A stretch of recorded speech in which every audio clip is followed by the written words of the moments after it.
eɗen jarno soaɓe pop surtout ɓe gondumɓe délégation e membre o golle ɗen jooɗi peewi monsieur le kesel bisimilla ma e hoɓɓe maɓe fof Allah jarama on jarama eyyi jinnomi wiide on tan komin jinno ko presque min keeɓi ɗum eyyi min keeɓi ɗum no fewi won conférence o yo waɗe wadde conférence oɗo weeɓani sa yi min cuusi wadde hirani fof conférence ko sababu dawda tambi fof kanko woni caggal amen kanko woni yeesa men kanko woni saraji amen eyyi haalama noon dutta président ancien président haali fof Allah jarama on jarama en tawmo hikkan tawmo wuuri te ɓeyɗen gustaki taw dina men ɓeydi assalamu aleykum wa rahmatullah dendagal ismu wendu boseyaɓe toon to wendu boseyaɓe dendagal ismu mawɓe ɗo e Dakar pop ene kollita wonde kañumen ƴetti konngol jaarore dendagal boseyankoɓe wonde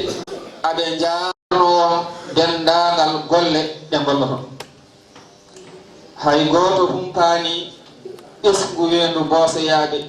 hande e gueɗonangue e wendu boseyaɓe darde moɗon ene yiya nder e boowal sukaɓe noon kaalino kono ko hande min mbawa jofade so Allah jaaɓi ene hebla maɗum woɗoy mamin juɓɓinoy ñalɗi tawhid islam e ñalɗi pinal toon to wendu boseyaɓe ngam ɓuttude ɗeɗo jaarore golle mbaɗi e wendu boseyaɓe e ko wona wendu boseyaɓe ɗum noon o ñalawma hande kala nanɗo yo faam yeeso ɗo seeɗa ma ɗen golle kuccane tawa noon ko ardade pelle ɓesmu wendu boseyaɓe tede ɗe kaɗa waala ma oroy wona ɗum ko noon bandiraɓe min ceerani e radio o programme kono hande tabarakallah machallah min jiitan mbaadi baylidi ɓeɗo sukaɓe tambiɓe ɗeɗo golle en kaltaɓe aɓe gandi koye mabɓe hande waɗi duuɓi 5 chaque année koni mbaɗata président o ari hen nane noon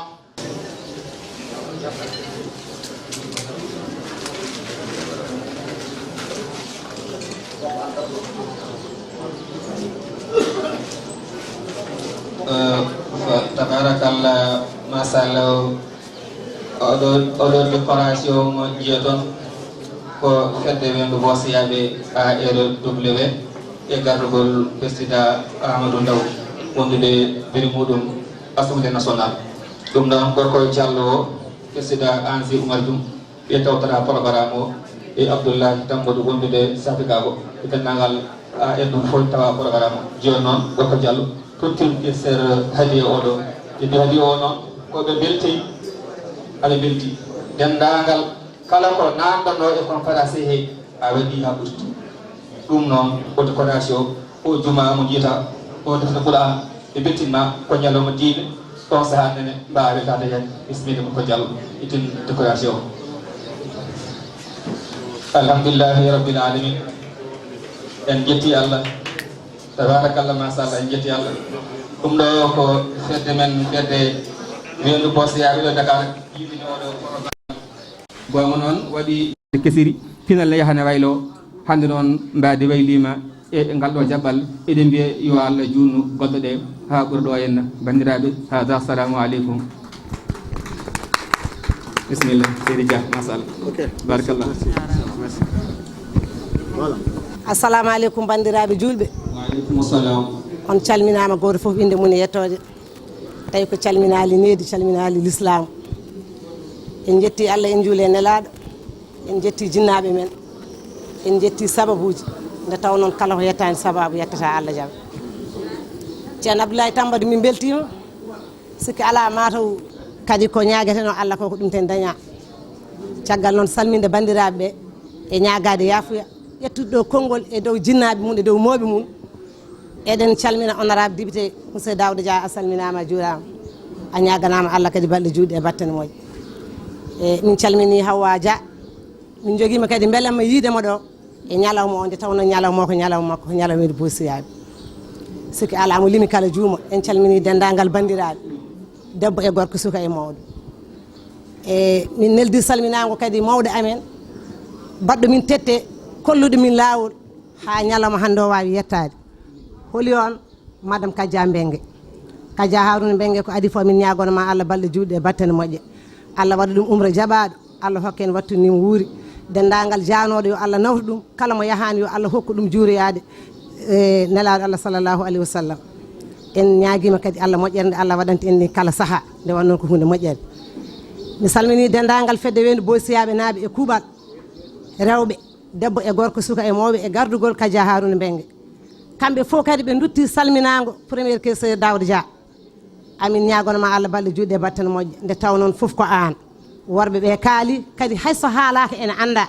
hande e oɗo ñalawma kala ko wayno Boysiyaɓe ummani kala ko wayno Boysiyaɓe dillini ko faati e jokkere enɗam ko faati e diina ko faati e dewal Allah premier questeur so tawi indema haalama e so haalaka aɗa hen Allah ne andi ɗum aɗa andi donc noon so neɗɗo weltima tan haala ko woni e ɓerde mum e minen noon min ngala jobdi Kadia Harouna Mbengue minen rewɓe wayno Boysiyaɓe naaɓe hande ñalawma o manki min tan komin jeccito min jiyanimo kono noon kadi ko yettere Allah e nelaɗo mum Kadia waɗi fedde dadima ardima kono noon omo jogui duusoɓe omo jogui heɗɓe caggal makko mi lima hen seeɗa tan ko wayno Mari Ndaw ko wayno Jami Thioye ko wayno Fatimata Sirif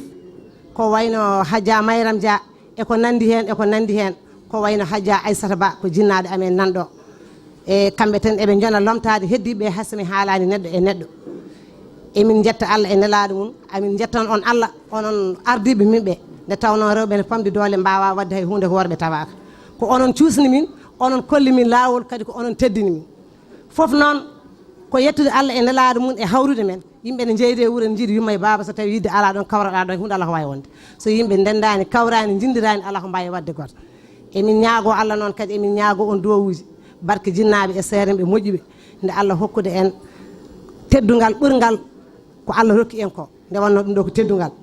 hawrude rendude jiida hodde jeyde ɗum ko teddugal minen noon emin ñaago ha hande duwawten nde jokkoton duwuji mon e amen Allah hokka en cellal e sembe hitande fof mbawen waddude ni tawi ko e dewal Allah e jokkere enɗam e pamodiral barke Allah e nelaɗo Sakho Ahmad Tidiane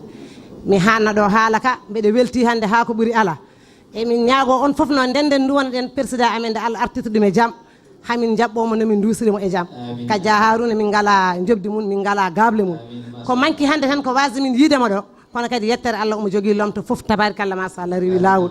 kala hen ko juuma haalaka pamon ten ko kaalowo juumata kadi e weltare ɗum noon mi ñaaguima Allah Allah hokken wattunimo wuuri barke Allah e nelaɗo jinnaɓe men ɓe garani ɗo ɓe ɓalle munen manki eɗen ñagonoɓe Allah cellal nde Allah hokkataɓe sagoji mabɓe ɓeyde cellal e duuɓi ɓe ɓooya ardade nde tawno so tawi eɗen jaaɓi eɗen cuusa hay hunde en kulani bandiraɓe mi salmini on mi juurima mi ñaguinima on Allah moƴƴere kadi mi ñaguima yaafuya mbeɗa wawno wasde ƴettude konngol saabu ƴettuɓe konngol ɓe ten joni wassalam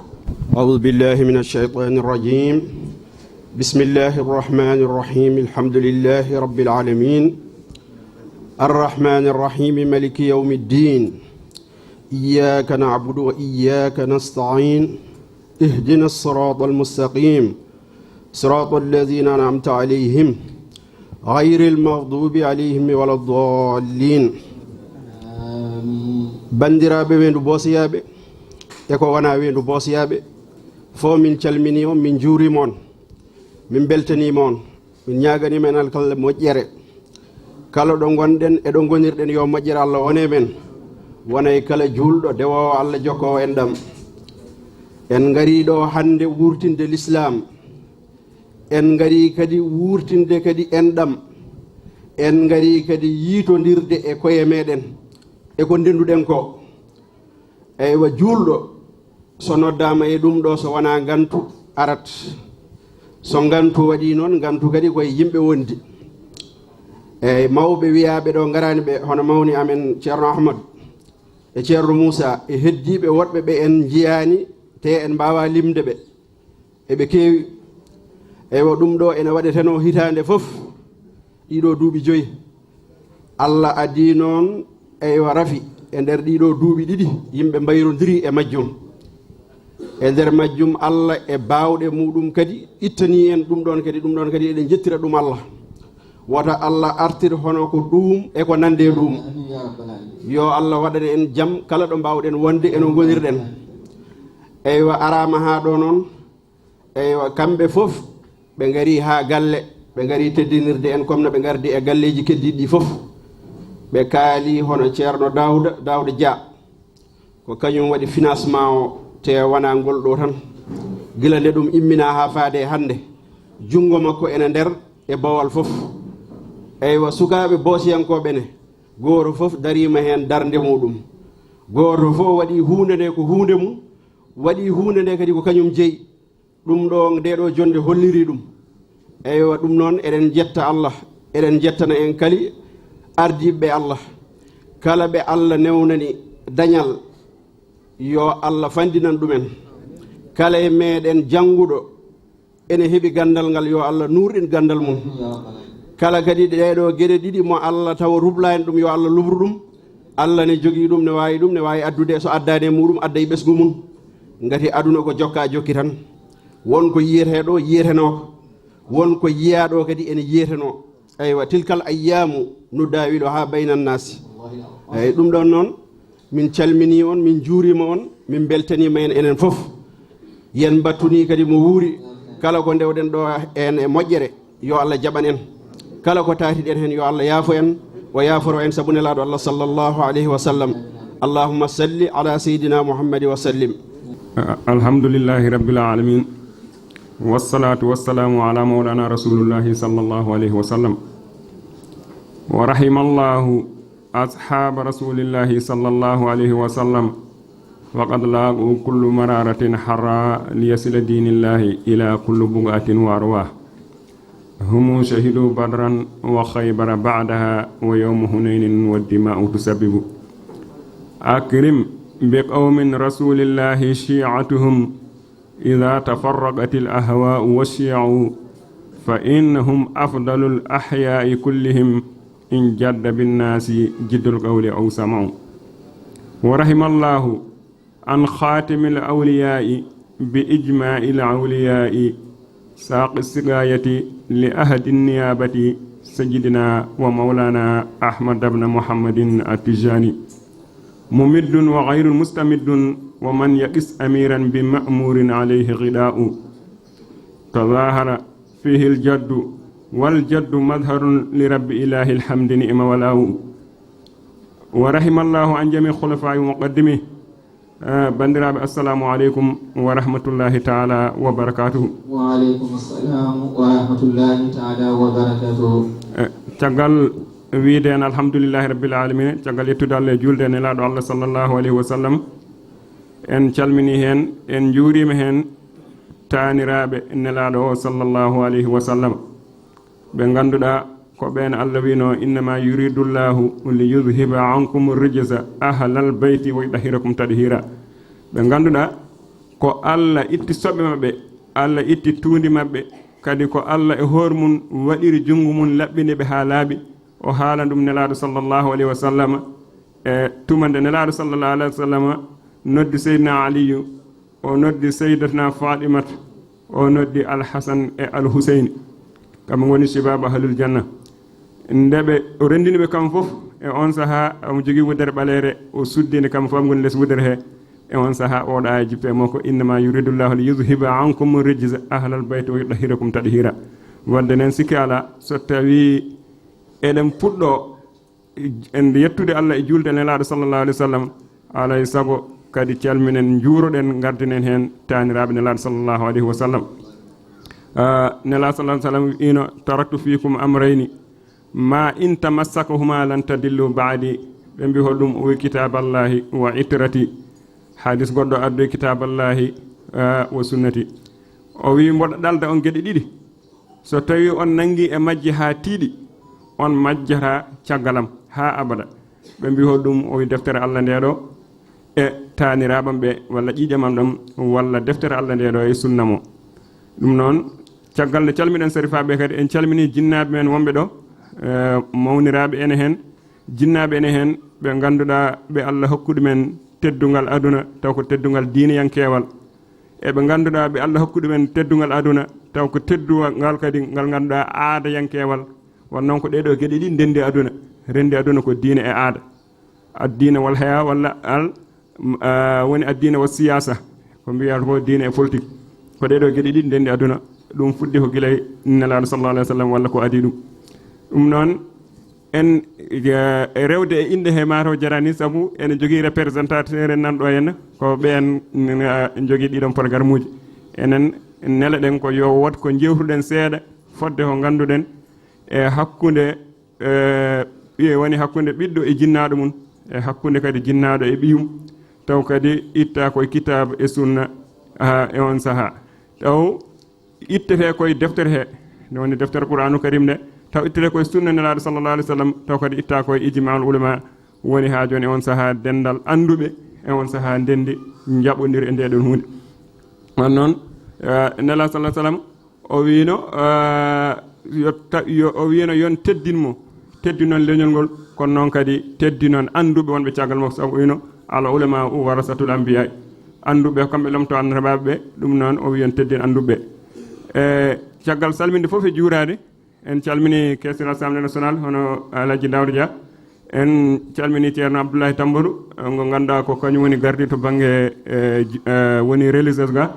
en calmini kadi en juurima kadi en duwima eɗen mbiya rahmatullahi aleyhi hono Oumar Cissé mo ganduɗa ko kañum woni teddiniraɗo ñalawma o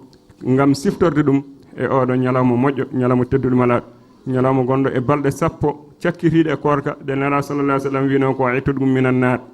o wino korka waɗi ko pecce tati feccere premier e feccere deuxiéme feccere tataɓere ndeɗo sakkitide ndeɗo ko yimɓeɓe ndimɗa hankadin e jeeygol eɗen ñaago Allah yo Allah rimɗimo e jeeygol to wonto e caggal ɗum so tawi en gari e hakkude ɓiɗɗo e jinnaɗo mara ko ɗon porten fuɗɗorade eɗen gandi Allah tabaraka wa taala o wi wa qada rabbuka alla ta'budu illa iyyahu wa bil walidayni ihsanan o wi Allah ñawanima an nelaɗo sallallahu alaihi wasallam alla ta'budu illa iyyahu woto rew hay goto so wona kanko Allah tabaraka wa taala wonnon Allah ko neɗɗo mawnuɗo mawhiniɗo kadi e laamu makko ɗum tagi o yiɗa hay hunde wotere ɓadamo on banggue omo jaɓa rendede Allah ene woni jiyowo neɗɗo ene woni jiyowo Allah ene wona ene woni kaalowo neɗɗo kadi ene wona kaalowo Allah ene woni nanowo neɗɗo kadi ene wona nanowo kono to banggue laamuto ɗum ko Allah tan wonata ɗum to banggue mawnude tew e mawkina to ko Allah tan jeeyi ɗum tagi wa qada rabbuka alla ta'budu illa iyyahu wa bil walidayni ihsana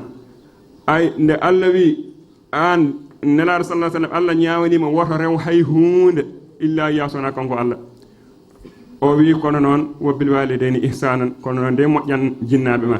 wadde nden ko kañum woni toɓɓere ɗimmiri caggal nde nelaɗo sallallahu alaihi wasallam yamira yo rew Allah o yamira hen kadi ko yo ɗiggan jinna makko woni yo moƴƴan ha joni le jinna makko so tawi en ƴetti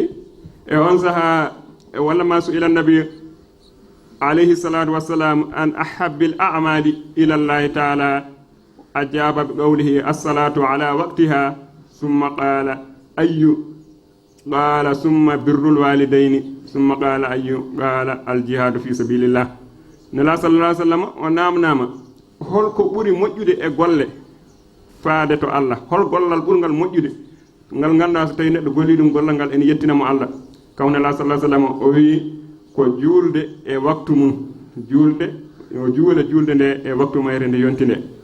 ɓe mbimo holɗum kadi o wi rewi hen ko ɗiggande jinnaɓe ay aya ɓuura an mo kalɗen joni o ha joni kawnela sallallahu alaihi wasallam hadis makko arti heedi koye aya oɗon saabu Allah winomo ko woto rew hay hunde so wona Allah kono noon ya moƴƴan jinnaɓe ma kawnela sallallahu alaihi wasallam nde o namna o wi ko juulde e waktu mum kono noon woni deuxiéme e on saaha ko ɗiggande ha joni elle jinnaɓe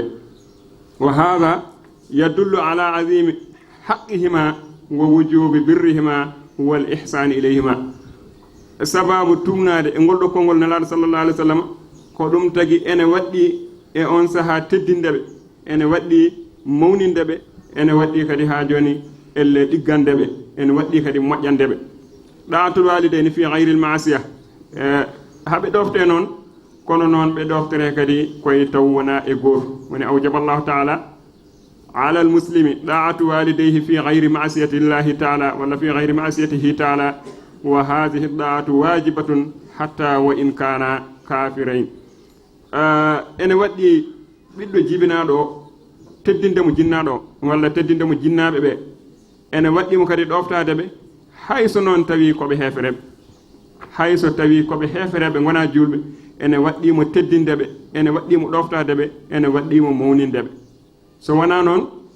wa in jahadaka ala an tushrika bi ma laysa laka bihi ilmun fala tudi'huma wa sahibuhuma fi dunya ma'rufan wattabi sabila man anaba ilayya summa ilayya marji'ukum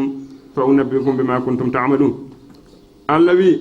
so tawi kamɓe jinnaɓe ɓe ngaadodiri ma woni ɓe jiɗi fewnudema e rendinde Allah e goɗɗum woni ɓe ndendinima e wofde Allah o wi ɗum woto ɗofɗoɓe e ɗum wonna ala an tusrika bihi ma laysa laka bihi ilmun ɓe mbi haɓe ndendina ma e am walla ya rendinam e goɗɗum ya sirku ndendina kam e goɗɗum te koɓe mbima ho a alana ɗum an gandal fala toɗima oto ɗofɗoɓe kono noon wa sahibuma fi dunia marufan oto wi tan kadi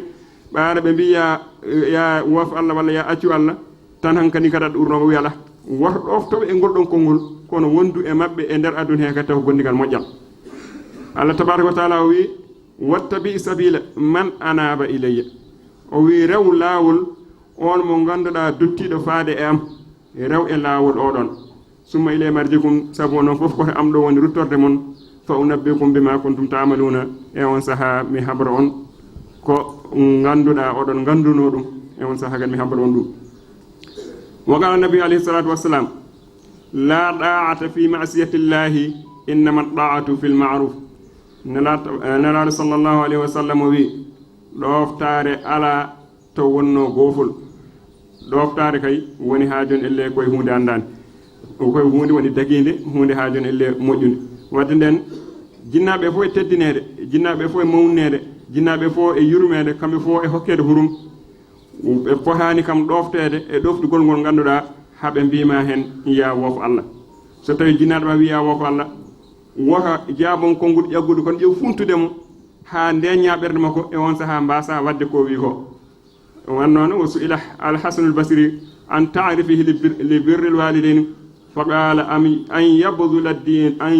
ad-din lahuma kullu ma yamliku wa yu'dihuma bi jami'i ma ya'muranihi bihima illa an yakuna fi ma'siyatillah. Imam Hasan al-Basri o namnama o wi o namnama yo wat tarif woni yo andin yimɓeɓe holko woni ɗiggande jinnaɓe o wi ko nde dokkaɓe kala ko ganduɗa aɗa jeeyi jomum hokka jinnaɓe kala ko jeeyi jomum o ñammina jinnaɓe walla o ɗoftoɓe e yendagal kala koɓe jamirimo e mum so wona noon taw ɗoftugol ngol ko goofi Allah. ماذا على آلي يا محمد يا حبيبي يا محمد كن بيبي يمهلي مدكوي ملاما شود الله بجم مقاما يمهلي ماد يا كراما كنكو ميني نجم مقاما يا محمد يا حبيبي يا محمد كن بيبي يمهلي مدكوي ملاما شود الله بجم مقاما يمهلي ماد يا كراما كنكو ميني نجم مقاما يا محمد يا حبيبي يا محمد كن حبيبي صلوا يا على الكمال على نبي باي جمالي مرحبا كل المال قدره ما زلالي يا محمد يا حبيبي يا محمد كن حبيبي صلوا يا على الكمال على نبي باي جمالي من هوى كل المال قدره ما زلالي يا محمد يا حبيبي يا محمد كن طبيبي يما علي مدكوي ملاما شودا النبي جم مقاما يما علي مات يا كراما كنكو مينين جم مقاما يا محمد يا حبيبي يا محمد كن طبيبي يما علي مدكوي ملاما شودا النبي جم مقاما يما علي مات يا كراما كنكو مينين جم مقاما يا محمد يا محمد كن نبي resondirɓe woni hakkunde debbo e gorko gonde nani ko hakkunde ɓiɗɗo e jinnaɗo e hakkunde jinnaɗo ɓiɗɗo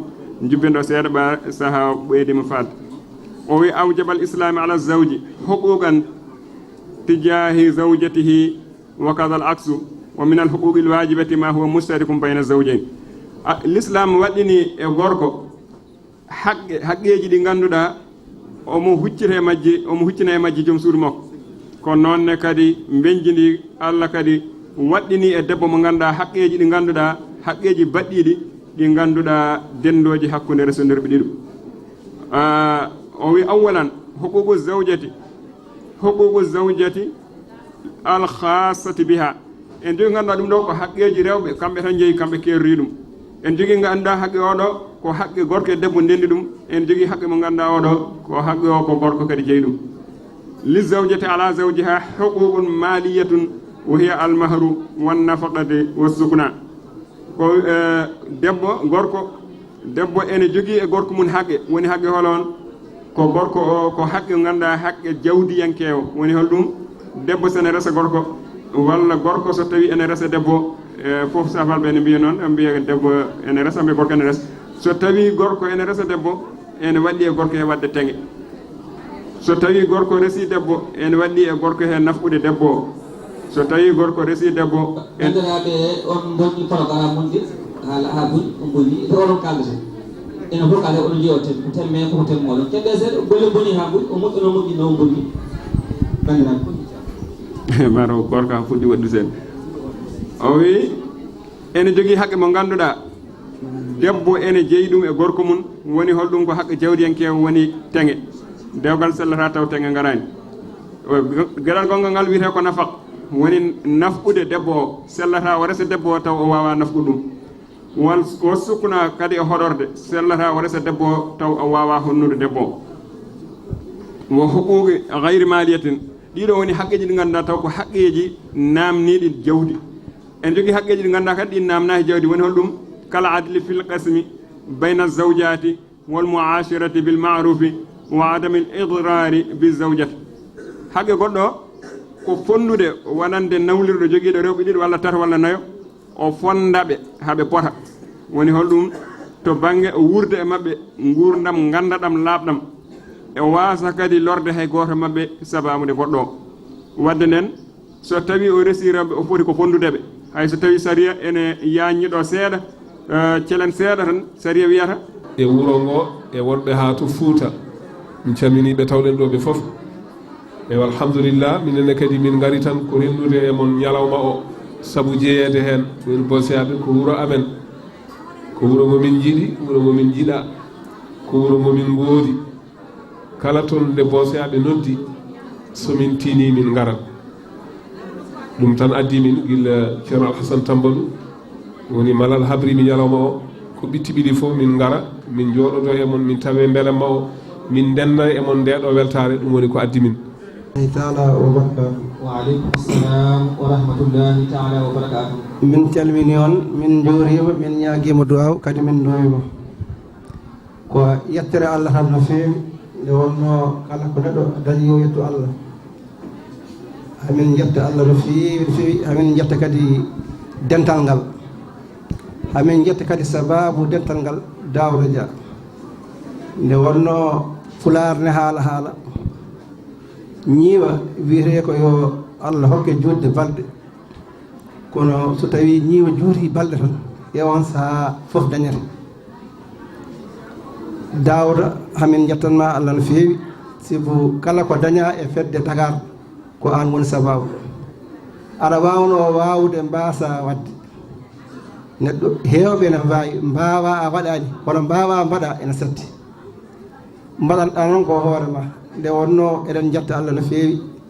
hayso haala ka heewani alay saago min kalat hen seeɗa nde wonno mawɗo e suka jaadata so wiyama Daouda hamin jetta Allah no feewi hamin jettana kadi mawniraɓeɓe ko minen ndewe mabɓe min jawahiɓe hay ñalawma goto kala koɓe jiiɗi hamin caggal mabɓe kala komin jiiɗi aɓe caggal amen guila ɗeɗo pelle puɗɗa faade e ñalawma hannde premier amen minen wadde invitation ko Daouda Dia e wondude Oumar Cissé e wondude e Yaya de ɓe min gadi wadde mawɓe amen ngare jooɗoɗe yeeso amen min daaro on hande noon so tawi Daouda waɗi ngalɗo gueɗal ngal waɗata ngal ngalɗo gueɗal ko gila hanki o fewjana ɗum o waɗi ɗum hande wadde noon eɗen jetta Allah no feewi eɗen ñaago Allah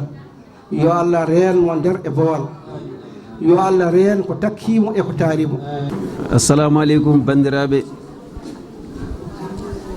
en calmini moni kala indi mum e yettode mum. eɗen gaduro calminali ɗi shérifaɓe meɗen wonɓe ɗo en. eɗen calmina seeremɓe men arɓe notitade e waɗanɓe em conférence ɓe. en calmini aussi seere men hilifa meɗen mawɓe fonnoɓe darade ɗo henna tawa Allah newnani garani hande,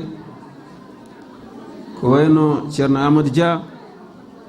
ceerno Moussa Aladji Dia, aɓe kewno dusde en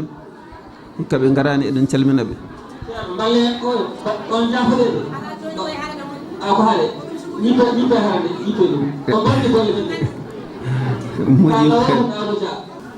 ko yettere Allah no feewi noon dañji en wadde ɗeɗo gueɗe hikka taw en mbaɗi en ɗum duuɓi taw ngol ɗo woni laabi 5 eɗen ndenda eɗen mbaɗa hono ɗum ɗo. ko yettere Allah no feewi won yiɗɓe wadɓe ɗum ene donki, so Allah walli en noon en mbawi wadde ɗum ene duumi, eɗen jetta Allah. kono en jetti noon kadi sukaɓe dariɓe haranteɓe fedde nde, dariɓe bang yo bang, jarani ko mbiɗa limta, somi limtimi juuma ha golle ɗe mbawi yettade ɗo en. kono kadi en calmini kadi fedde rewre nde noɓe potiri, darde mabɓe min jii e gardugol mawɗo mabɓe Kadia Mbengue hayso ala ɗo en. en calmini aussi jaatigueɓe meɗen wonɓe ɗo henna bosiyankoɓe fof no fotiri,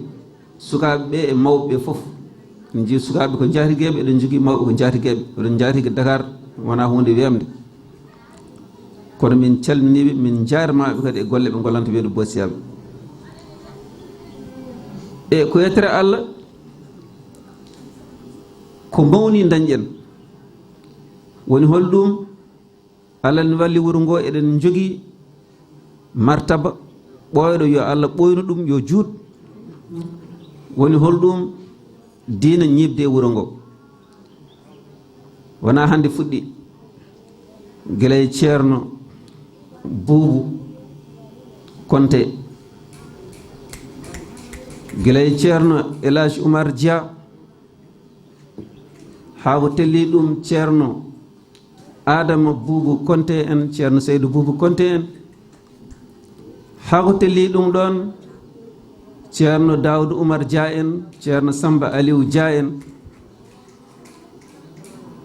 ceerno Barou Sall en, min calminaɓe, ceerno Mamadou Diko en, ceerno Hamidou Ndaw en, alhamdulillahi ceerno Mamadou Lam en, alhamdulillahi. ɗum ɗon fof ko gueɗu maalo hokki bosiyaɓe. ha less ɗum ɗon ceerno Sharif Ndaw en, ceerno Abdoulaye Tambodou en, Alassane Tambodou en, alhamdulillahi. ha sukaɓe ɓeeɗo ceerno Sharif Dia en, ceerno Abdoul Konté en. ko yettere Allah no feewi no feewi no feewi. mo limi fof noon juuma kala mumi haalani inde muɗum e sernaɓe weedu bosiyaɓe mataw ko yejjidde tan, kono kamɓe fof mbiɗa yinno limtudeɓe bosien ko fof belto hen. kala mi haalani inde mum kadi yo gandu tan ko haqqille tolni ɗon, kono fof ko enen ndendi martaba o, ko enen ndendi jaam o, yo Allah ɓoyno en jaam o. en jetti kadi sukaɓe waɓe ɗo hen conférence ɓe kadi ko sukaɓe tokosɓe, kono en jii gande jaltuɗe e haalaji muɗumen. ɗum ni kadi ko yettere Allah. en jardimaɓe e golle pewɗe ɗe ɗon saaha o woni faaɗi. en jurnotako, en ñagonto enen fof ndenden ndoɗen donoɗen musidɗo meɗen mo ganduɗa hoore maɗa meeɗani tardude sowona hikka Allah waɗi arani koye pengal hen jeeno woni Oumar Cissé, yo Allah yurmomo yaafomo harnamo aljanna. kanko e mayɓe julɓe arannoɓe ɓe garani ɓe foof yo Allah yurmoɓe yaafoɓe harnaɓe aljanna. en beltima no feewi, yo Allah hokki en tawede o saaha mo wuuri. hada assalamu aleykum wa rahmatullahi taala wa barakatuh. alhamdulillahi rabbil alamina. bandiraɓe